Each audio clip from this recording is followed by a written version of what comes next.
mitosnya tuh kalau orang Jogja tuh nggak boleh menikah di hari Minggu dengan pasaran ini gitu. Itu apa ya, saya sendiri tuh mau bilang nggak percaya, tapi saya sendiri pernah ngerasain tangga saya gitu loh.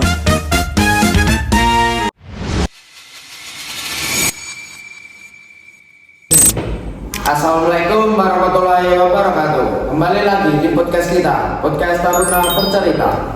Nah, hari ini kita kedatangan tamu yang sangat spesial nih teman-teman. Ada yang dari Klaten, Brebes, dan juga kota Yogyakarta. Nah, mungkin sebelum kita lanjut podcast hari ini, alangkah baiknya kita perkenalan dulu dari bintang tamu yang kita hadirkan malam ini.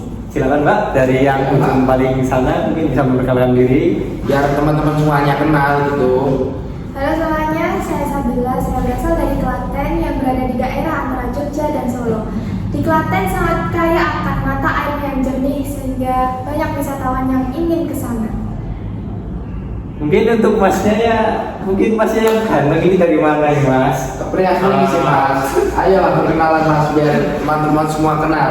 Kalau saya dari Brebes ya, tentunya yang nggak asing lah bagi telinga orang. Ngapa ya? Brebes ngapa ya? Brebes itu? Brebes itu ngapa? Coba perkenalan lah sama apa? Kenalkan, nyong arane Agung Prasetyo sing Brebes. Brebes. Orang apa orang kepenak. Iya, cocok.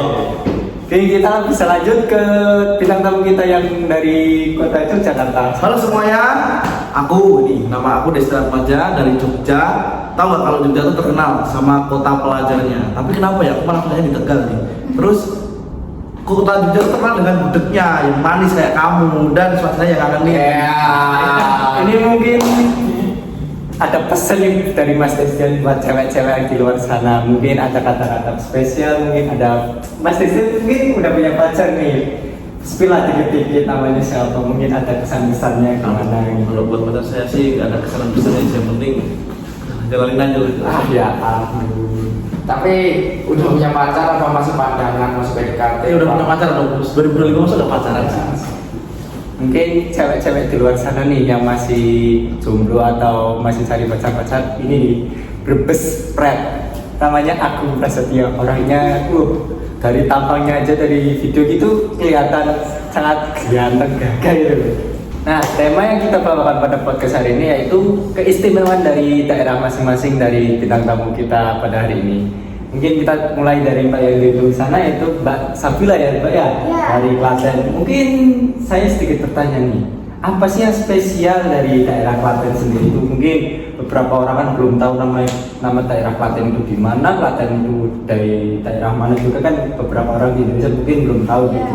Gimana Mbak, ceritain sedikit lah, spill Sedikit lah. Ya, jadi Klaten itu sebenarnya masih banyak orang awam ya terkait daerah Klaten ini, karena emang Klaten itu berada di antara Solo dan Jogja, dan banyak orang yang jarang mampir ke Klaten karena emang sebenarnya tuh Klaten tuh hidden gem-nya mata air di daerah Jawa ini, karena di Klaten ini banyak umbul-umbul yang asalnya dari perairan yang murni gitu. Terus juga Klaten kan dekat Merapi nih, banyak wisata di daerah Merapi itu yang emang masih asli gitu. Sebenarnya di sana tuh banyak hidden gem, tapi orang nih masih pada belum tahu gitu.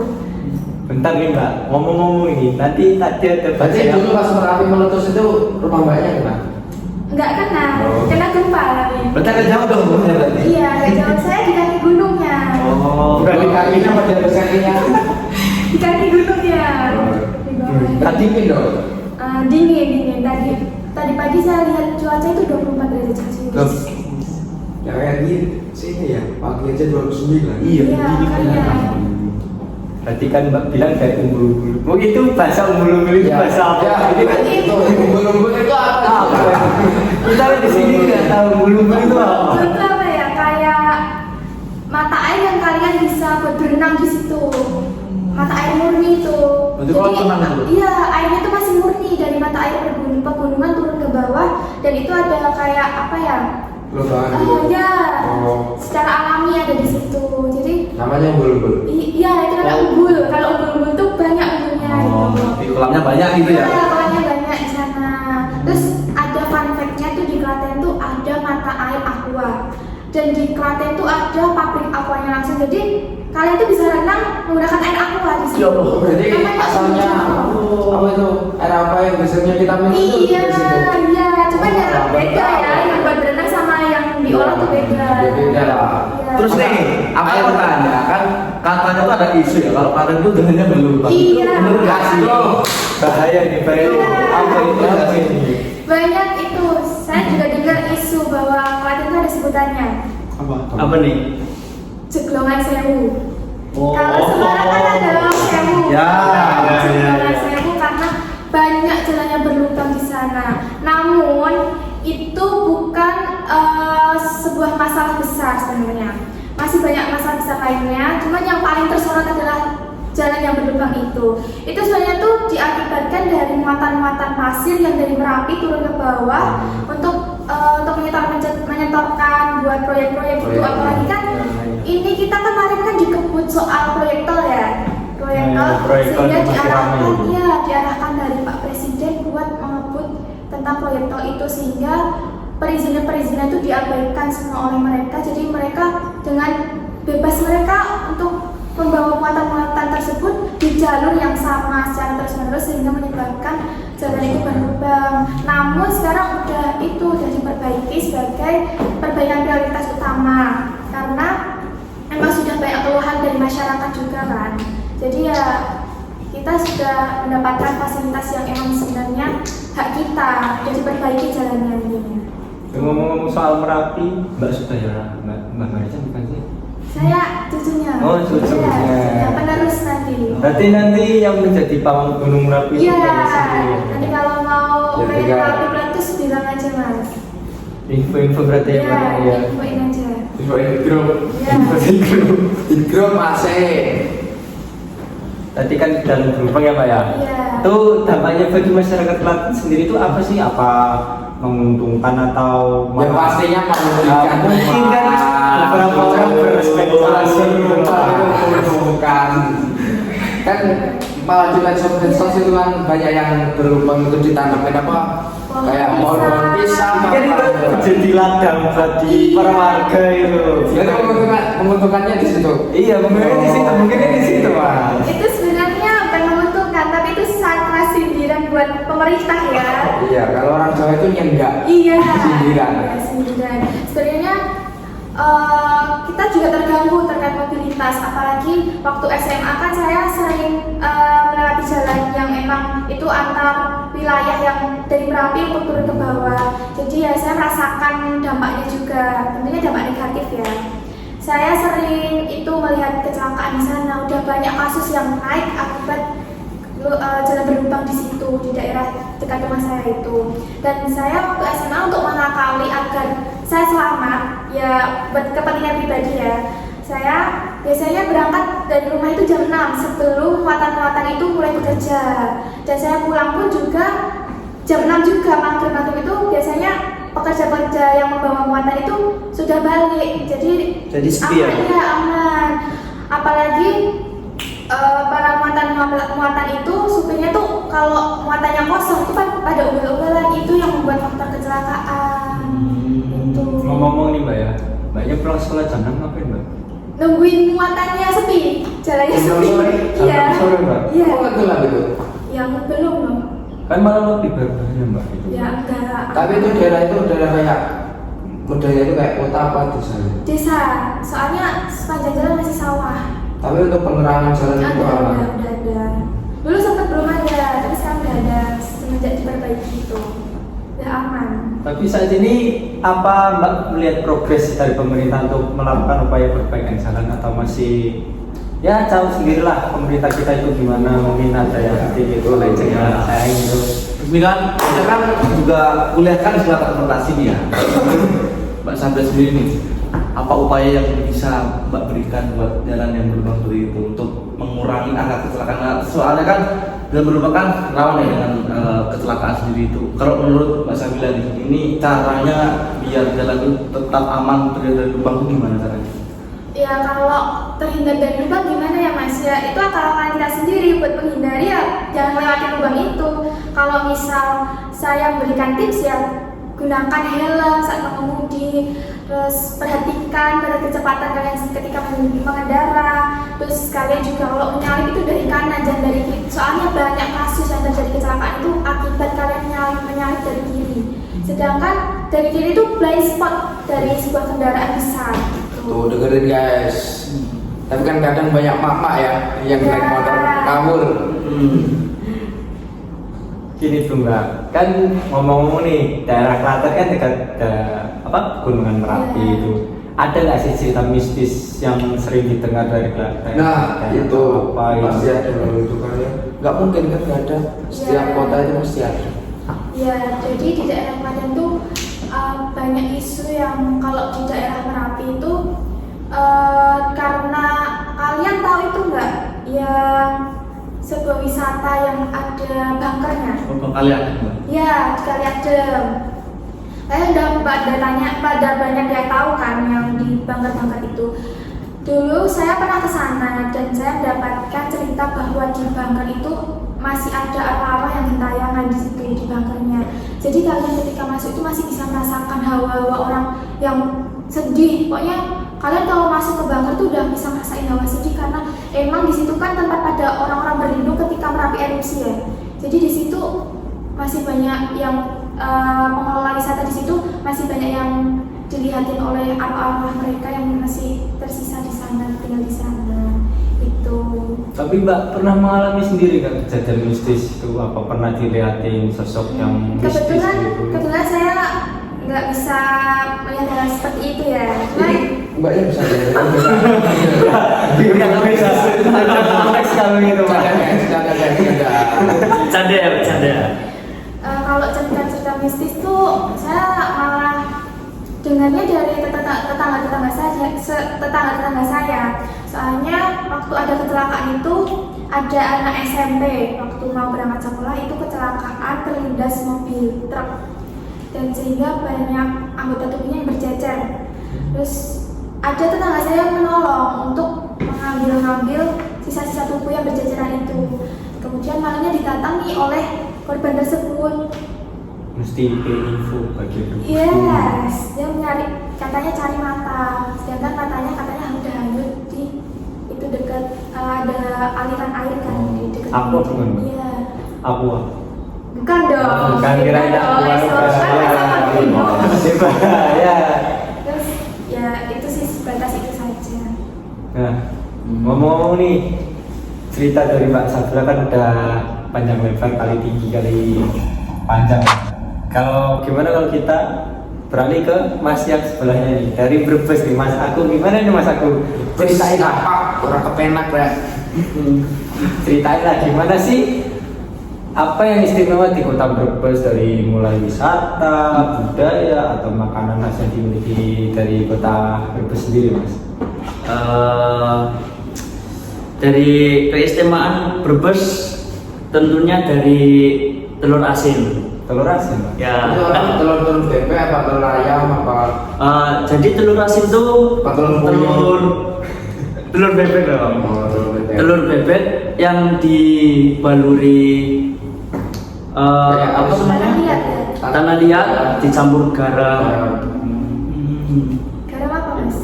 Garam garam itu. Beda lagi. Cina layar.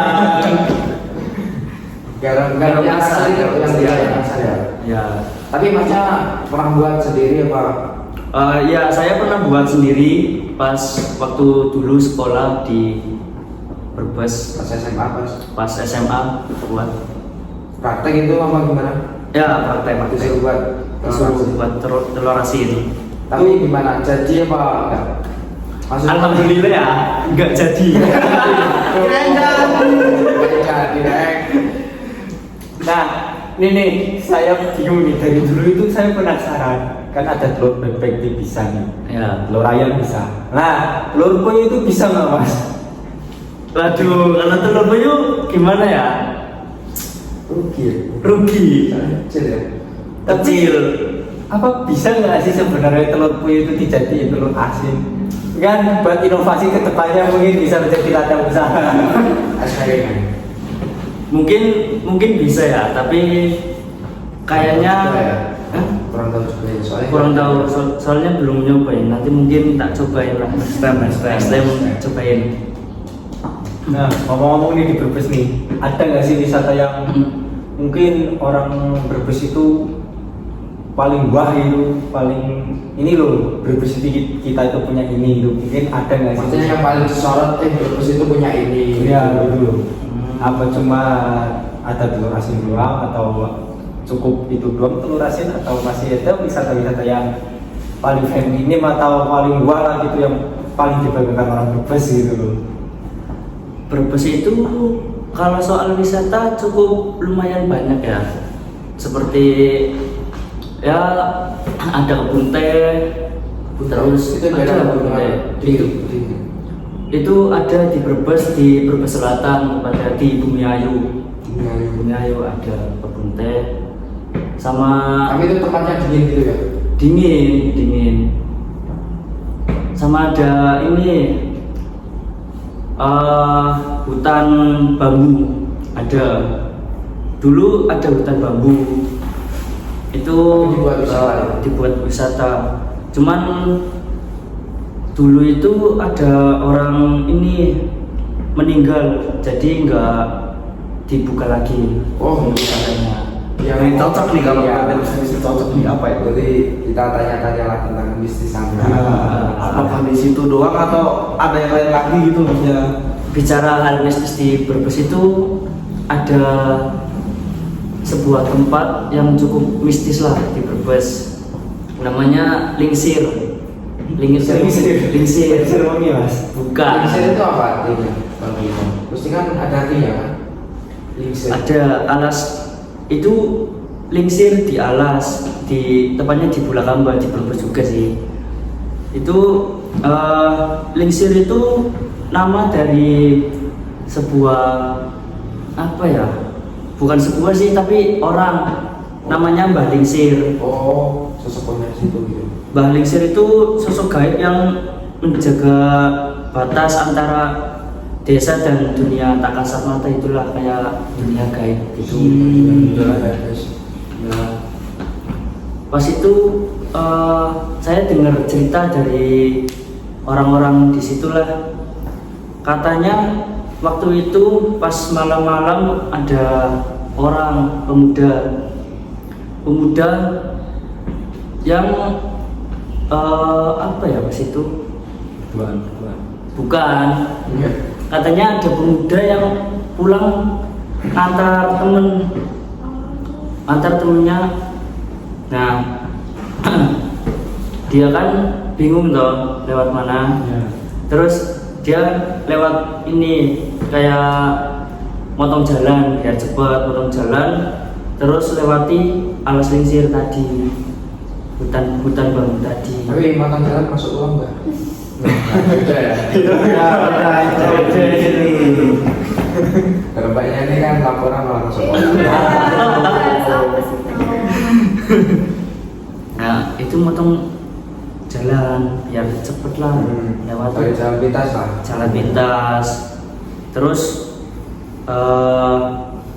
dia kan sambil teleponan toh sama ibunya, katanya lah ibunya itu udah berkali-kali bilang bahwa jangan lewat situ, Dan ngingetin. Nah anak itu tetap lewatin juga di situ pas maghrib.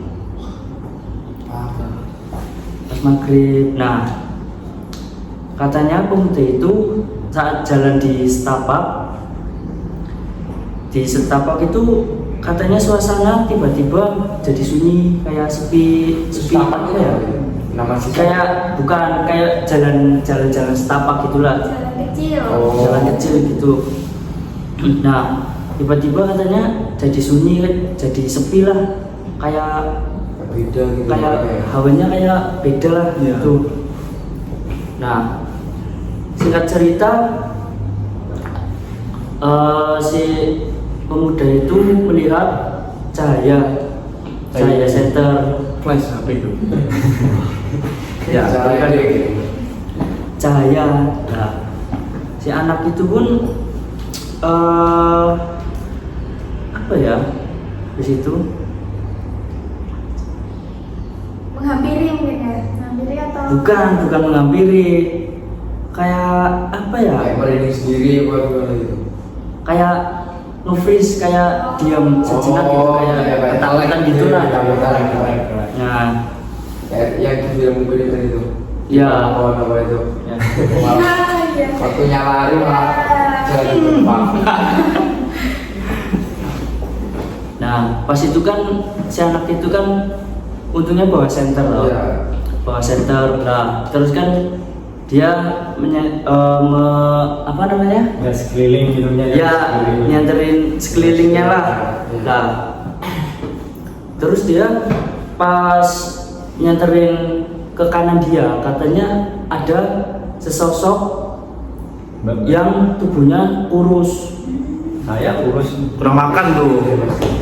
Bukan, kalau ini katanya tubuhnya kurus, kulit pucat sama wajahnya rada-rada Oh, sorry, keriput lah. sorry kalau bener kan, sorry nggak Kalau- salah kalau sama dia.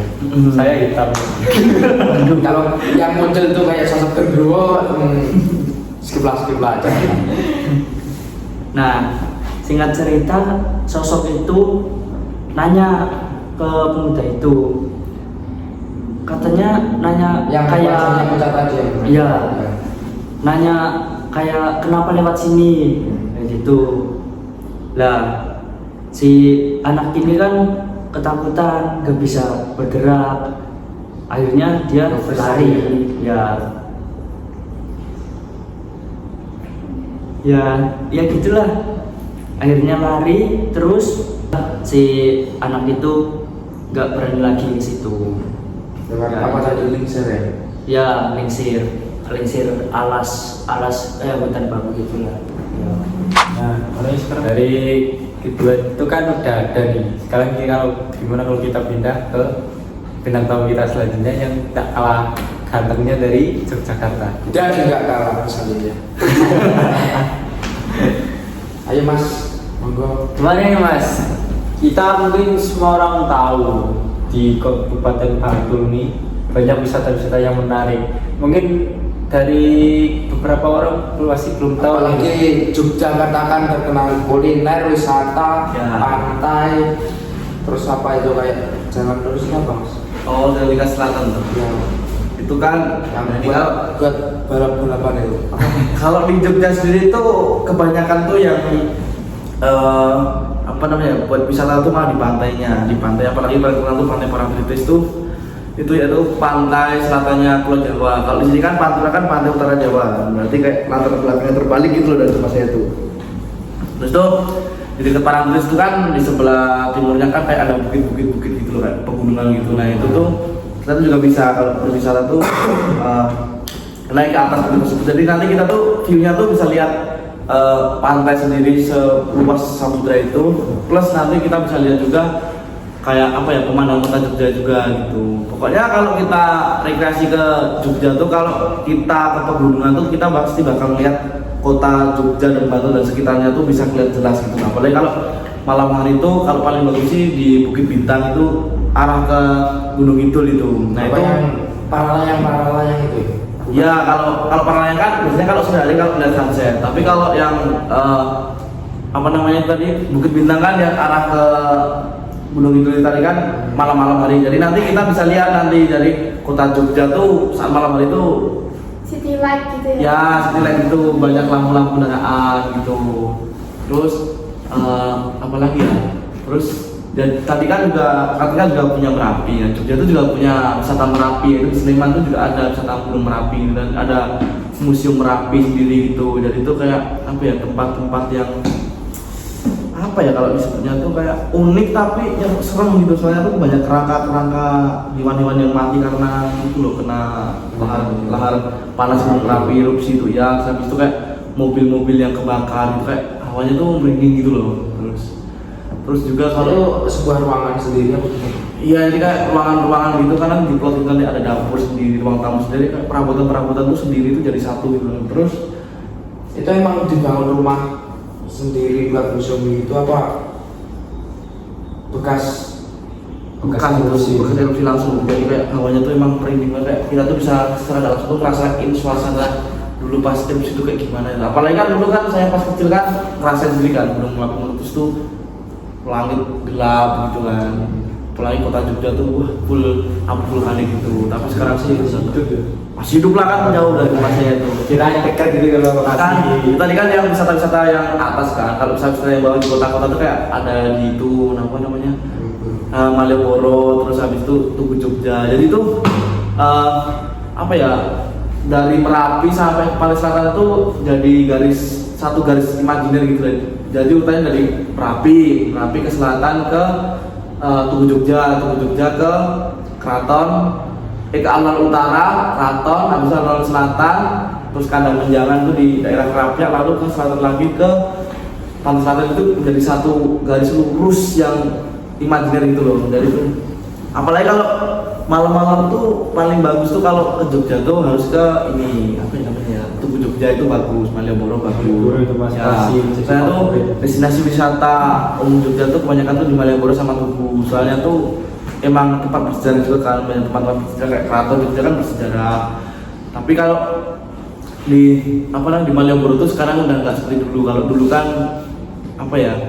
Dulu kan jalan tuh dua arah, terus kendaraan-kendaraan kan parkir tuh di sekitar situ kan. Nah sekarang tuh udah nggak bisa, nggak boleh parkir di sekitar situ. Jadi tuh kendaraan tuh dialokasikan ke deket stasiun Tugu. Nah itu ada parkiran gede itu di situ, atau enggak di deket terminal Ngabean itu nanti ada kayak apa ya, tempat parkir yang luas terus bertingkat gitu loh. Jadi kita nanti tuh jalan kaki dari situ ke Malioboro itu sekitar 20 menitan, 15 menitan gitu. Jadi kita tuh di Malioboro tuh full orang jalan kaki sama kendaraan tuh hanya satu arah, dari arah utara ke selatan. Jadi dari arah apa namanya alun-alun kok alun namanya itu lapangan Kridosono itu nanti kita ke barat. apa tadi?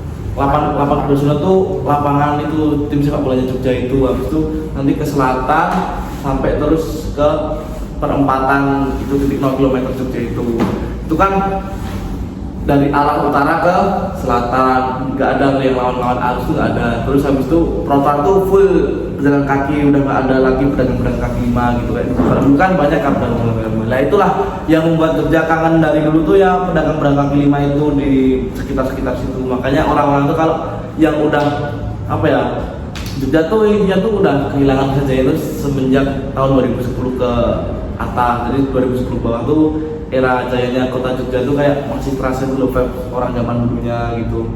Habis itu terus tapi kalau semenjak makin hari makin lama tuh kayak malah makin beda lah warnanya juga, udah nggak seistimewa dulu. Walaupun masih disebut kota istimewa tapi udah nggak seistimewa dulu. Terus kalau di Jogja sendiri tuh terkenal dengan budayanya, apalagi kita orang Jawa kan. Terus dengan budaya kayak peringatan Maulid Nabi itu masih ada budayanya. Jadi nanti kita kalau ke Keraton Jogja tuh nanti ada gamelan yang itu udah dari lama, udah ratusan tahun tuh nanti bakal dikeluarin dari keraton kan. Habis dikeluarin nanti gamelan tersebut tuh di apa ya, kalau orang Jogja sih namanya ditabung, atau kalau bahasa Indonesia ini dipukul biar bunyi gitu, nanti kan berirama gitu. Itu kalau orang dulu tuh mitosnya tuh kalau zaman dulu kan emang belum banyak kendaraan, belum banyak keramaian di kota ya. Itu kalau dari gamelan tersebut dimainin dulu tuh bisa terdengar sampai rumah saya. Padahal rumah saya sama juga tuh jaraknya sekitar 30 kilometeran. Itu dulu bisa dengar. Tapi sekarang kan udah nggak bisa. Terus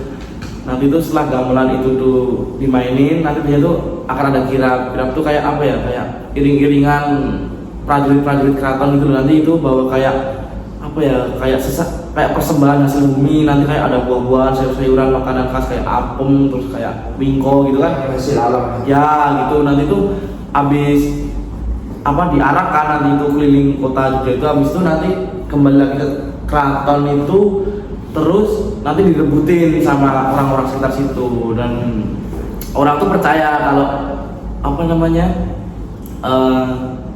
bisa dapat hasil kayak gitu walaupun cuman kayunya doang atau apa, yang penting sisa-sisa dari itu tuh bisa mendapat berkah gitu katanya orang dulu. Tapi itu saya nggak pernah ya. Jadi tuh kayak iring-iringannya tuh panjang banget tuh, dan nanti juga ada prajurit keraton tuh banyak banget, nggak cuma 1-2 prajurit keraton doang. Habis itu ada gajah dari keraton pun juga dikeluarin nanti itu. Tapi memang beneran gajah gitu. Iya, emang beneran hewan gajah itu di keraton. Dulu kan di alun-alun selatan tuh ada kandang gajah di sebelah mana ya, di sebelah baratnya alun-alun tuh. Tapi kalau sekarang udah nggak ada. Alun-alun Jogja kan juga ada 2 kan, alun utara sama selatan. Itu jarak pemisahnya tuh di tengah-tengahnya tuh ada kayak keraton itu. Keraton tuh kayak kerajaannya kota Jogja gitu loh. Makanya yang begitu istimewa kan masih ada keraton kayak gitu. Jadi tuh di keraton sendiri tuh emang dibuka buat umum, jadi kayak ruangan-ruangan tersendiri gitu tuh nggak boleh dikunjungi. Tapi kalau di sekitarnya situ, maksudnya ke dalam situ nanti kayak ada kayak pajang-pajangan dinding gitu tuh boleh. Tapi nggak sembarang orang bisa masuk. Nah, kalau masuk tuh boleh, tapi kalau sembarang orang foto tuh nggak boleh. Soalnya tuh dulu pengalaman saya tuh sama orang tua saya dulu pas kecil kan, itu kan foto-foto di situ kan. Emang pas di situ tuh kita emang foto masuk di galeri, tapi kalau pas kita sampai rumah itu fotonya hilang gitu. Nggak tahu kenapa itu mitosnya tuh.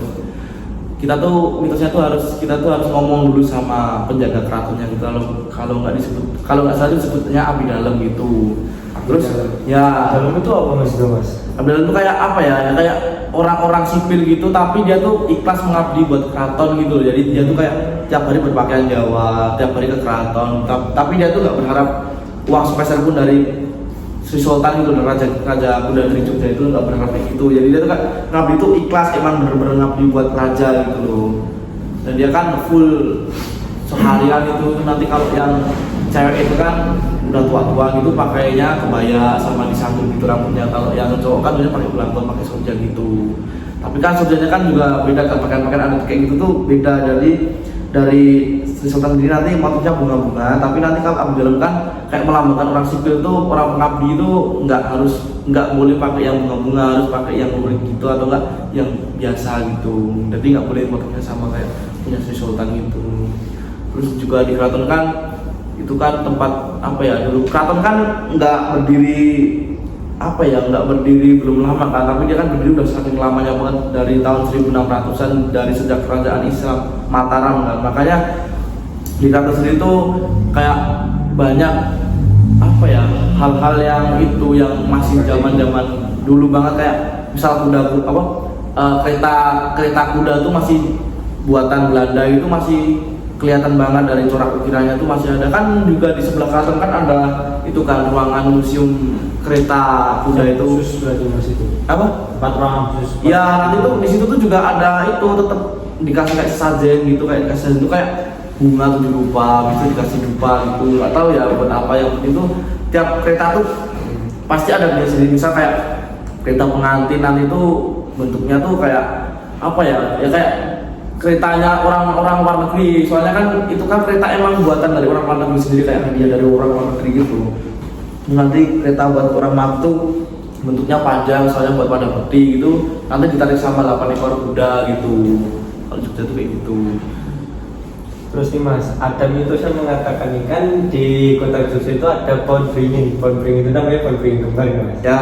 Mitosnya itu kan kalau kita melewati pohon beringin itu pakai tutup mata dan berhasil, koronnya itu terkabul gitu kan. Iya, itu beneran nggak sih mas? Menurut orang Jogja asli itu gimana mas? Saya sebagai orang Jogja asli itu malah belum pernah ngerasain kayak gitu, misalnya kayak apa ya, kayak menutup mata habis itu lewat beringin kembar. Tapi emang beringin kembar itu ada tempatnya di alun-alun selatan tuh, yang sekarang tuh masih banyak tuh. Dari zaman saya kecil sampai sekarang tuh emang masih apa ya, masih banyak orang yang percaya mitos nanti kalau lewat sini, muterin sini tuh bisa judulnya apa, bisa punya jodoh terkabul, bisa punya doa ini terkabul, bisa punya. Padahal kan semua itu kan tergantung dari Allah sendiri kan yang ngasih kayak gitu tuh. Itu tuh emang orang normal pun sulit kalau lewat kayak gitu tuh. Itu tuh kayak cuma mitos gitu loh. Soalnya tuh emang jarang banget orang yang bisa lewat kayak gitu. Soalnya secara logika juga kan mata kita tertutup kan, saraf-saraf motorik kita kan nggak bisa melihat secara luas ya. Jadi kita tuh kayak ngikutin sugesti kita tuh, ini udah lurus, ini udah bener. Makanya kadang kita tuh nganggapnya tuh kita udah muterin pohon beringin itu sampai bener, tapi ternyata kita udah belok duluan. Kadang bisa ke utara, selatan, barat, timur gitu. Makanya sulit banget kayak gitu tuh. Makanya orang-orang ngaitinnya kalau kayak gitu tuh nanti kalau bisa lewat kayak gitu bisa terkabul. Tapi itu mitos soalnya tuh. Mitos. juga. Ya. Kalau memang terkabul ya si ini kan udah punya istri. Iya. Iya. Kalau itu apa ya? Kalau kayak gitu tuh gampang dilakuin terus apa ya? Semua orang bisa, kayaknya Jogja nggak ada orang kerja kayaknya. Bakalan terus. Betul, itu guys. Terus selain mitos yang di pohon kembar itu kan ada mitos yang mengatakan jangan berenang di pantai Parangtritis pakai baju hijau. Nah itu. Nanti kalau tenggelamnya nanti di seret mirror hijau itu beneran nggak sih? Nah, itu maksudnya mitos atau fakta? Kalau orang-orang daerah itu memang masih nyebutnya mitos ya, tapi itu secara logika tuh itu bisa dijelaskan pakai logika. Soalnya tuh kalau orang berenang di pantai dengan baju warna hijau kan, kalau posisi dia tenggelam atau hilang kan bakal nyulitin tim SAR gitu loh. Jadi kalau tim SAR nyari pakai helikopter atau dari menara pantai kan nggak kelihatan ini korban atau ini air pantai kan, soalnya warnanya hijau kayak gitu. Itu tuh kan banyak orang ngaitin kalau warna hijau tuh warnanya nyerok gitu. Emang kata orang-orang sih pakai nyerok hijau tuh hampir mayoritas berwarna hijau, tapi tuh itu kayaknya hanya hoax. Soalnya tuh belum bisa dipastikan secara bukti nyata kalau itu pakaiannya warna hijau. Itu jadinya kayak mitos gitu loh, bisa dijelaskan pakai akal logika. Nah terus kan katanya ada kayak pintu masuk apa itu? Ya pintu masuk ke kerajaan di Raja apa itu banyak orang yang ngomong begitu. Itu tuh biasanya tuh kayak ritual-ritual gitu di pantai selatan, yaitu pantai Parangtritis tuh itu kan emang tempatnya Nyi Roro Kidul bersemayam ya di pantai Parangtritis itu. Dan itu ada mitosnya kalau bisa ke situ tuh nanti ada gerbang buat masuk ke dimensi lain. Masuk ke dimensi lain tuh saya sendiri pun kadang masih bingung sama orang yang percaya kayak gitu. Soalnya tuh padahal orang-orang turis-turis tuh ke pantai Parangtritis tuh emang cuma buat berwisata, bukan nyari tempat hal kayak gitu. Tapi malah orang-orang sekitar situ sendiri mah percaya dengan kayak gitu. Nah, menurut saya sih itu nggak masuk akal ya. Soalnya kan pantai sendiri tuh emang tempat buat rekreasi, tempat buat cari hidup kayak nelayan, mancing, nyari ikan, jala ikan itu kan di pantai kan, bukan terus kayak apa ya gerbang goib itu kayaknya hoax tuh, kayak mitos doang gitu, nggak bisa dijelaskan gitu. Terus tuh kalau di Jogja sendiri itu banyak sih mitos kayak misal kalau malam satu kayak malam satu Muharram itu tuh nggak boleh keluar nanti katanya apa namanya diculik orang setan lah, diculik inilah gitu. Itu kan juga hoax kan. Nyatanya saya kalau pas malam itu yaudah keluar rumah, kalau misal mau beli minuman kayak beli makanan kan mesti keluar rumah, yang keluar tetap keluar selagi kita, yang penting kalau keluar ya pakai helm, pakai kendaraan yang standar ya safety gitu, nggak bakal terjadi kayak gitu tuh. Soalnya kalau saya tuh lebih baik menyiapkan alat pelindung diri daripada alat pelindung goib kalau saya tuh, makanya nggak begitu. Walaupun saya orang derajat manusia itu lebih tinggi. Ya, soalnya tuh kan saya juga orang Jogja kan nggak semuanya percaya dengan hal kayak gitu. Ya kita boleh percaya menghargai mereka aja, tapi kita jangan ya lalu percaya banget lah gitu. Cuma ya kita boleh percaya menghargai kayak apa ya, ada ya atas itu aja gitu. Terus Jogja tuh sendiri tuh ada mitos juga lampor gitu, itu keranda terbang itu juga ada. Itu tuh pas kemarin itu pas apa ya, pas COVID ya, COVID itu rame ya, pas COVID itu kan rame, kejar-kejar kayak gitu kan rame kan. Itu padahal saya sendiri yang pas Jogja tuh nggak rame gitu tuh, maksudnya tuh nggak rame tuh saya nggak pernah ngerasain hal kayak gitu. Emang dulu pernah ada ceritanya kayak gitu. Jadi tuh kayak lampor tuh kayak nanti pas malam-malam tuh ada kayak suara kuda lari gitu, cetok gitu. Habis itu nanti kudanya sebut kayak bawa itu lonceng-lonceng kecil dari kerincing kayak apa ya, kayak itu kalau orang dulu tuh kayak orang jualan sate pakai sepeda gitu, kerincing gitu. Nanti pas kayak gitu tuh katanya tuh mitosnya tuh nanti ada kerandanya tuh sambil terbang gitu. Ada yang bilang keranda sambil terbang, ada yang itu tuh apa namanya nanti ngetok-ngetok pintu gitu. Apalagi kan rumah saya kan ini kan dekat sungai, apa ya namanya, kalau di tempat saya itu Sungai Bedok gitu kan. Itu Sungai Bedok tuh kayak sungai yang dari bermuaranya nanti ke pantai selatan, terus nanti tuh mulainya tuh dari Gunung Merapi gitu. Jadi itu kayak mitosnya tuh kayak suara kuda sama kerincing gitu tadi, itu lonceng-lonceng itu kayak pasukannya Nyi Roro Kidul pantai ratu pantai utara ratu pantai selatan itu lewat dari laut kan, nanti lewat itu pemukiman penduduk itu lewat sungai itu, soalnya kan pasukan Goitan itu mitosnya kayak gitu dulu tuh. Jadi tiap malam tuh pasti ada yang dengar suara kerincing-kerincing kayak gitu. Tapi kan saya belum pernah dengerin kan, jadi saya setengahnya tuh percaya setengah enggak gitu. Terus nanti kan kalau kayak gitu tuh biasanya tuh kayak 1-2 orang tuh yang dilewatin tuh pasti ada yang ditumbal gitu, kadang ada yang meninggal gitu. Terus lampu juga kan nanti ketok-ketok pintu tiba-tiba pas kita buka tuh udah ada keranda di depan kita. Itu kadang kalau biasanya tuh kalau semisal kita tuh bukain pintu kadang ada yang meninggal. Kalau Berarti langsung meninggal. ya kalau lapor tersebut di daerah kampung-kampung situ tuh itu apa namanya di kampung daerah saya tuh nanti kampung tersebut pasti ada yang mati gitu, entah karena apa nggak tahu ya, tapi yang penting nanti katanya bakal mati. Terus kalau tempat saya sendiri tuh juga sama ada kayak lampor, tapi itu bukan lampor, jadi kayak kepercayaan orang saya dulu tuh kan ada keranda yang dari itu kan, keranda dari besi zaman dulu lah, zaman Belanda, dari besi sama kayu itu. Terus dulu kan nggak diangkat kayak sekarang pakai ambulans gitu kan, dulu kan kayak ditarik pakai kuda, jadi kayak ada kayak apa ya gerobaknya gitu loh.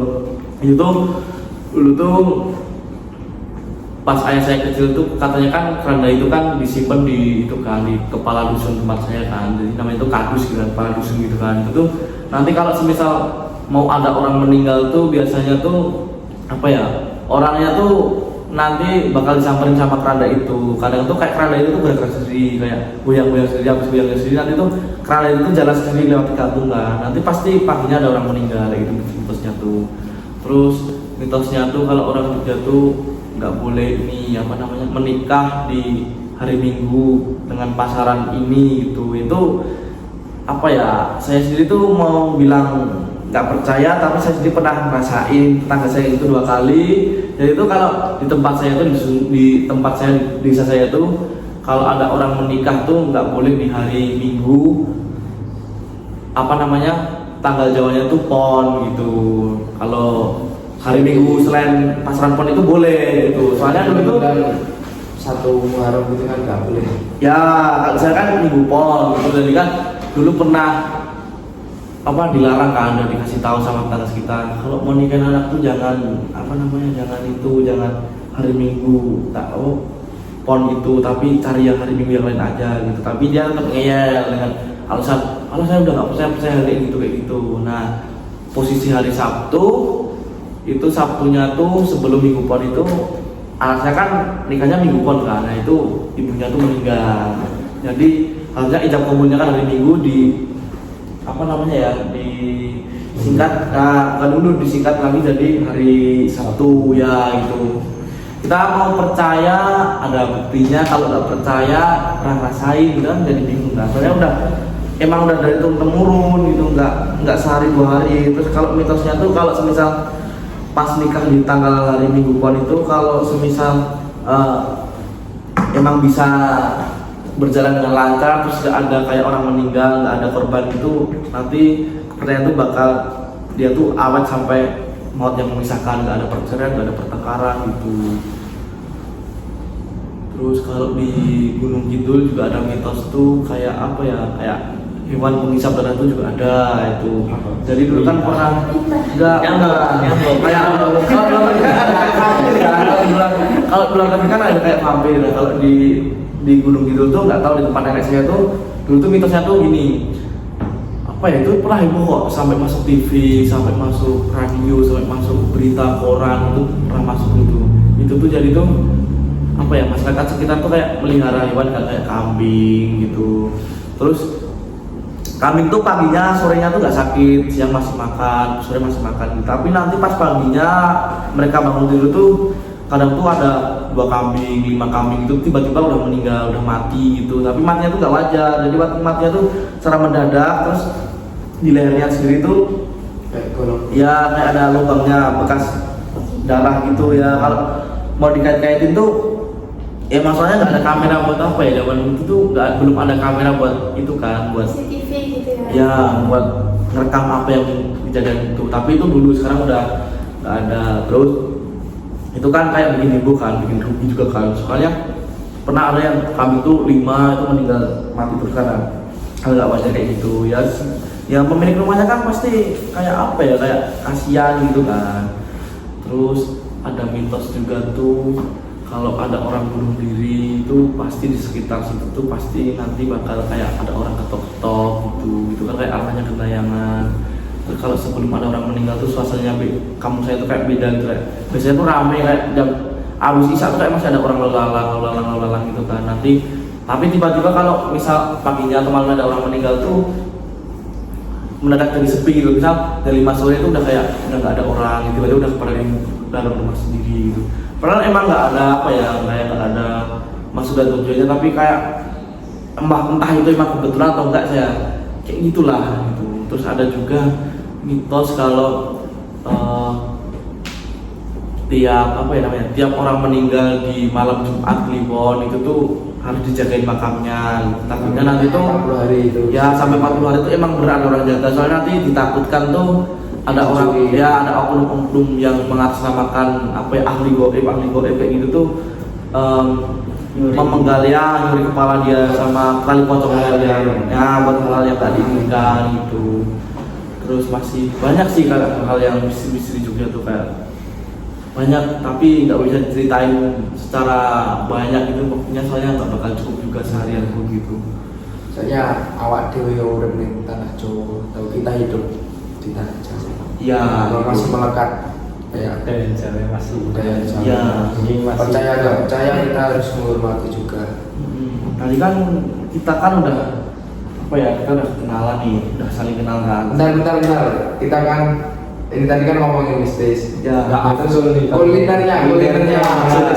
Kalau ke Jangan sampai lupa itu guys. ke Jogja itu kalau nggak makan makanan itu kurang afdol ya. Kalau orang Jogja itu terkenal dengan hal-hal yang manis-manis ya kayak gudeg Jogja kan manis, terus bakpia kan memang manis-manis.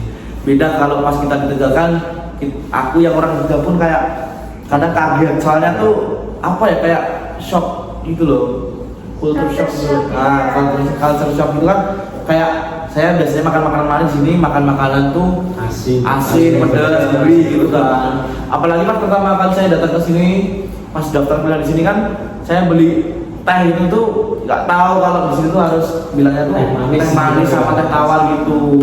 Kayak itu udah dari satu gitu kan. Kalau Jogja kan yang paling terkenal kan gudegnya itu. Gudeg tuh kayak makanan dari itu nangka muda, jadi itu nangka yang belum matang kan, masih muda, masih umur berapa bulan gitu kan, itu nanti dipotong-potong-potong, nanti kan getahnya getah nangka kan lengket kan, itu getah nangka nanti itu bisa dijual sendiri buat buat mikat burung, buat anak burung gitu kan. Kalau bulut namanya itu. Kalau nangka sendiri nanti tuh kayak dimasak gitu kan. Kalau gudeg yang emang bener-bener gudeg Jogja tuh rasanya tuh manis, terus nangkanya tuh empuk, jadi kayak kita tuh makan buah gitu loh, bukan makan sayur gitu. Padahal kan nangka kan sayur. Tapi kalau udah kan nanti dibarengin sama kayak kerupuk, habis itu sambal, sambal krecek itu kayak sambal tapi nanti ada kayak keripik dari kulit sapi gitu loh, terus ada telur semur tuh kayak terus telur semur tuh kayak telur bulat, emang bulat satu utuh gitu, nanti direbus sama air gula Jawa gitu, jadi kayak rasanya tuh manis sampai dalam-dalamnya gitu. Berarti gudeg itu ciri khasnya manis ya? Ya, jadi dari semua makanan tuh kan gudeg tuh manis semua, mulai dari telurnya, sayurnya, terus kerupuknya itu hampir juga agak terasa manis gitu. Terus gudeg tuh biasanya tuh kalau gudeg tuh semakin lama tuh semakin enak. Jadi misal kita hari Minggu ini sekarang masak gudeg ya, nanti kita nggak bisa kalau gudeg itu hari Minggu ini hari ini matang tuh kita makan tuh kalau orang jual sendiri tuh kayak belum enak. Kita harus makannya tuh kalau udah emang bener-bener sampai sampai dingin. Emang kalau orang bilang tuh kayak orang-orang kalau nggak tahu masih tuh ngatain basi ya, tapi kalau orang dunia tuh misal masak Minggu nih, nanti hari Senin tuh baru kita makan tuh, katanya gitu. Bahkan sampai ada yang dibuat versi kalengnya, ada yang sampai dibuat oleh-oleh itu karena emang saking terkenalnya gudeg ya. Terus juga ada bakpia tuh kayak roti khasnya Jogja gitu loh itu. Jadi tuh dalamnya tuh dulu tuh pakai kacang hijau, terus kulitnya tuh pakai kulit bakpia khusus sendiri. Nah, tapi bakpia itu kan isinya beda-beda ya? Ya, itu sekarang kan beda-beda, ada yang rasa coklat, strawberry, vanilla gitu kan. Tapi kalau dulu itu kacang hijau, ya hanya pakai kacang hijau. Terus bakpia sendiri kan dulu kan cuma bakpia kering ya, jadi kayak dipanggang gitu. Sekarang kan ada bakpia kukus, itu emang harganya lebih mahal dari bakpia yang asli Jogja. Tapi kan malah orang-orang tuh malah lebih kenalnya sama bakpia yang kukus itu biasanya tuh. Jadi itu bukan kayak bakpia tapi kayak roti kukus gitu tapi dalamnya ada isinya gitu. Terus yang Jangan lupakan itu mas, apa? Angkringan Jogja. nah kalau Jogja kan pasti nggak apa ya, nggak terlewat lah angkringan tuh. Kayak angkringan tuh kayak nasi bungkus itu tuh Sego kucing ya, kalau Jogja itu namanya nasi kucing ya. Itu tuh nasi terus dalamnya tuh kayak ada orek tempe atau enggak sambal kering, ada filosofinya sendiri. Jadi tuh kalau orang-orang dulu tuh kenapa sih namanya nasi kucing tuh ya karena nasi kucing sendiri tuh kayak kita tuh kayak dulu kan kalau makanan pasti sisa kan kita kasih kucing kan, kalau enggak ada kucing masuk rumah tuh kita kasih makanan kita yang sisa gitu kan. Kalau orang dulu kan makanan sisa kan cuma nasi sedikit sama apa ikan teri atau enggak sama tempe di orang yang basi gitu kan. Nah, makanya disebut nasi kucing itu ya karena emang nasinya tuh porsinya kecil cuma kepala tangan gini. Itu tuh karena emang kerjanya tuh kayak buat apa ya, kalau kita lapar malam hari kan nggak mungkin nggak makan banyak, itu pasti makan ringan-ringannya ya udah makan. jadi kasarnya kan nasi kucing itu cuma sekepel Ya cuma satu kepala gini kan. Ini pun harganya juga murah, kalau dulu cuma seribuan gitu. Terus di sini ada paling harganya 2.000 3.000. nah itu sebenarnya ya tetap identiknya nggak gurih, tetap manis makanan Jogja tuh. Terus kalau di Gunung Kidul tuh kayak ada tiwul gitu, terus ada kayak apa ya, tiwul tuh kayak tiwul itu nasi terbuat dari apa ya? ketan gitu. Ketan habis itu direbus apa dikukus sampai lama kan, nanti kayak dikasih parutan itu kan kalau orang dulu kan emang apa dari makanan pokok kan, bukan jadi cemilan. Kalau sekarang kan cuma jadi oleh-oleh gitu.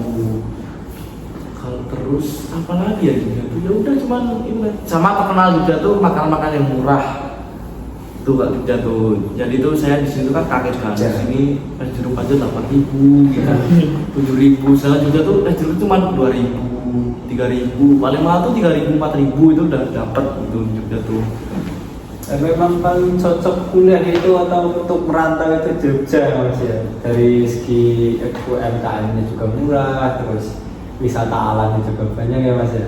Ya kalau di Jogja kan wisata kan, tadi kan kita udah ngomongin wisata yang itu kan, yang wisata apa kayak buatan manusia. Sekarang kan juga ada kan di daerah gunung, yang paling banyak tuh di daerah gunung itu tuh ada wisata Gua Pindul gitu tuh kayak apa ya, jadi itu kayak gua purba yang emang bener-bener zaman dulu, wah zaman purba banget gitu guanya tuh. Terus habis itu kayak vegetasinya tuh masih alami, masih banyak tumbuh-tumbuhan gitu, jadi kayak kelihatan alami banget gitu loh.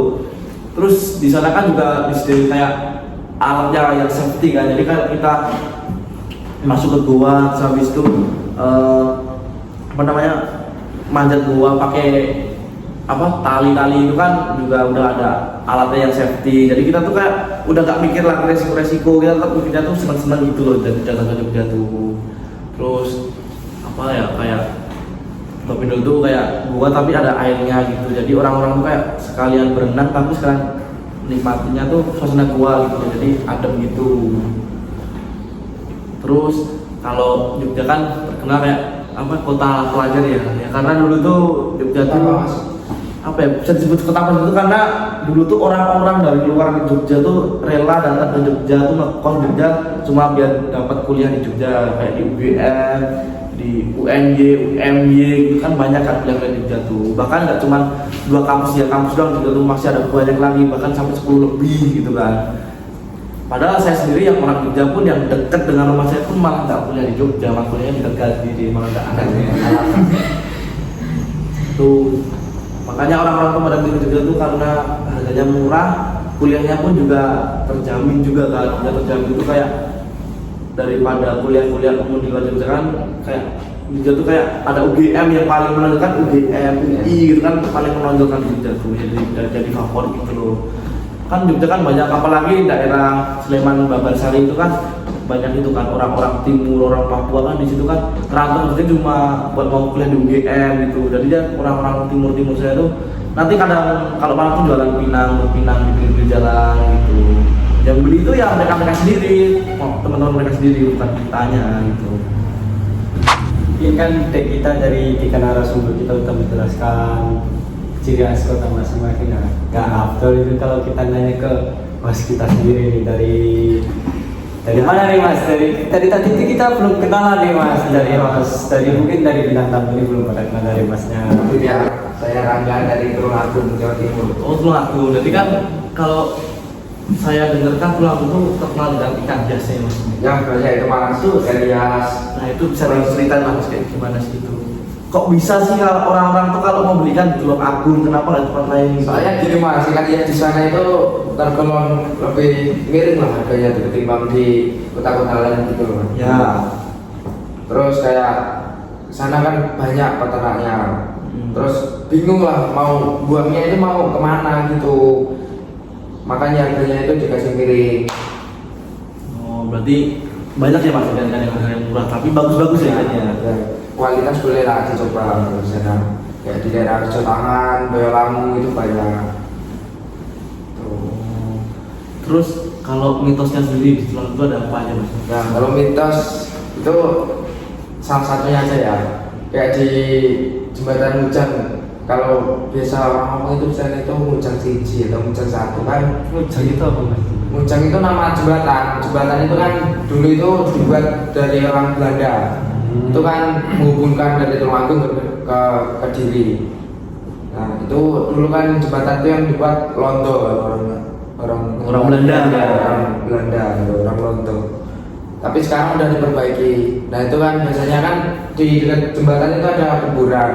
Ya kuburan orang-orang biasa itu dibuat apa pesugihan karena apa itu kan banyak keranda itu. Biasanya kalau kalian kalau mainlah ke Tulungagung pasti lewat situ lah kalau ke rumahku. Ya. Itu pasti ada banyak keranda itu di apa di jembatan Mujang itu. Monyet. Ya monyet. Itu emang betul tuh emang beneran ada kerannya? Ya emang ada, nggak tahu. Itu ada apa? Itu katanya itu dulu turunan dari Gunung Wilis itu kerannya itu.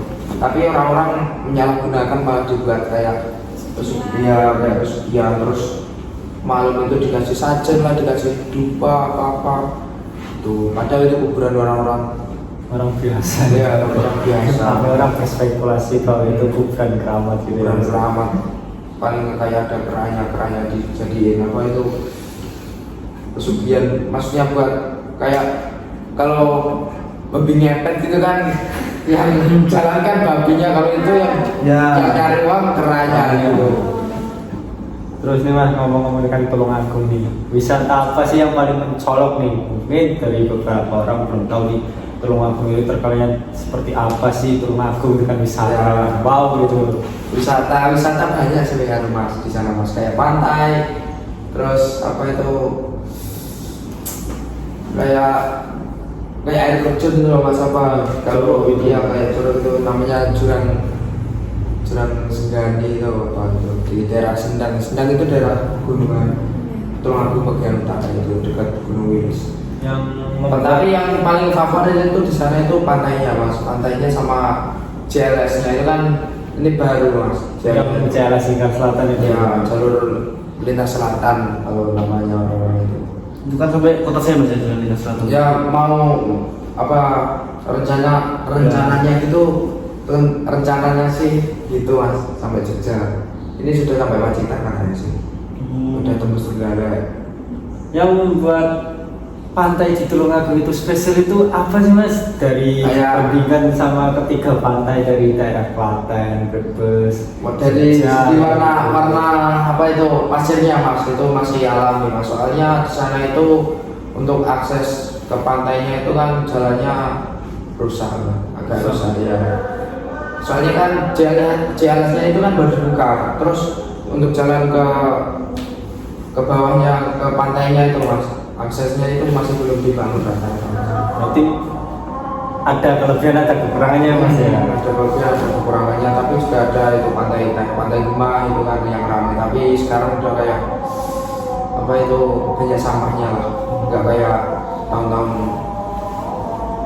kemarin itu kan masih cantik sih Mas. Tapi ada pantai ini yang baru dibuka karena kan jelas baru itu kan maksudnya apa kayak sebelumnya kan jalan pantainya itu kan masih belum kelihatan gitu kan, terus jalannya dibuka, nah itu sama orang-orang situ kamu dibabat lah, apa itu, dibuatin jalan itu buat ke akses pantai kan.